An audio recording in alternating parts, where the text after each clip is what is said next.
Once a Kimball High School student just trying to enjoy being a kid, learning at a young age how one decision can alter a person's life.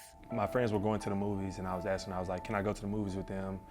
And she was asking me like, how many people is gonna be going? She would, a parent, she's gonna ask all these questions.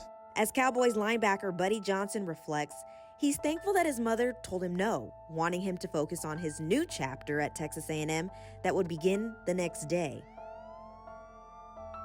The next morning, I ended up getting a call that the friend that I was supposed to go with, he didn't make it. He ended up getting shot and killed. So pretty much when I was in college, I had to come back like a week later and come to his funeral. Losing LD, Buddy's childhood friend, is something that he carried with him as he transitioned into his role with the Aggies. He wore number 1 when he was in high school. I wore number 5. So when I got to college, I wore number 7 for a year, and I actually switched to number 1. Buddy needs no reminder of how fortunate he is to be able to live out his dream. He once again had to make a choice early on in his young football career. I knew that obviously I had to stay focused and, try to, stay locked in. If I couldn't do it for myself, then I at least know that, my friend will want me to do the things that we talked about. We both talked about coming, to the league and playing in the pros. Although the path was never easy, it was clear Buddy was destined for greatness. It was his work ethic that set him apart, even as a youngster. His attitude, his personality was calm. Now, when he got on the field, he turned into a different person. He got on the field, he went hard at everything he did. We had a good day Tuesday.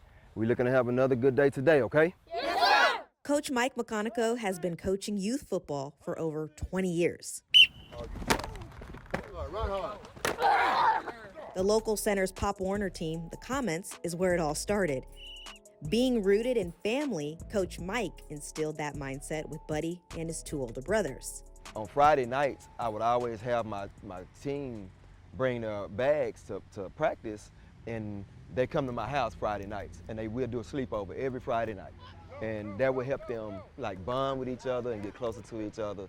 And we actually had better teams that way. First off, you hold that ball high and tight. Playing for the center runs deeper than learning just fundamentals of the game. I think the center for me is actually where I started to develop into who I am, because I can't name a position I didn't play like when I was playing for the Comets, the Cedar Crest Comets. So I started out playing center, like hiking the ball at center, and I wore number 50. From the center to quarterback to tight end, Buddy found his true calling as a linebacker. It's the position that led him to become a 4-year starter at Texas A&M. The Aggies team captain led the SEC's top-ranked defense in 2020. So when it came to draft day, Buddy was optimistic that his childhood team would call his name. When I seen the phone ring, I was praying. I was like, I hope it's Dallas. Please let it be Dallas. Dallas was on the clock. Instead, it was Pittsburgh Steelers head coach Mike Tomlin on the phone. Since that moment, the Dallas native has experienced the highs and lows of trying to sustain a career in the NFL, including making his way to 4 different teams before signing to Dallas's practice squad in 2023. But this season is a bit special for the Kimball alum. Making a 53-man roster is one thing, but I think making a 53-man roster for your hometown team is a way bigger deal, for me, because my family, my mom used to cook on Sundays, and we were all watching the Cowboys, or we all watching the Mavericks. It's a big deal for my family. Reporting in Frisco, Brianna Aldridge, CBS Sports Texas.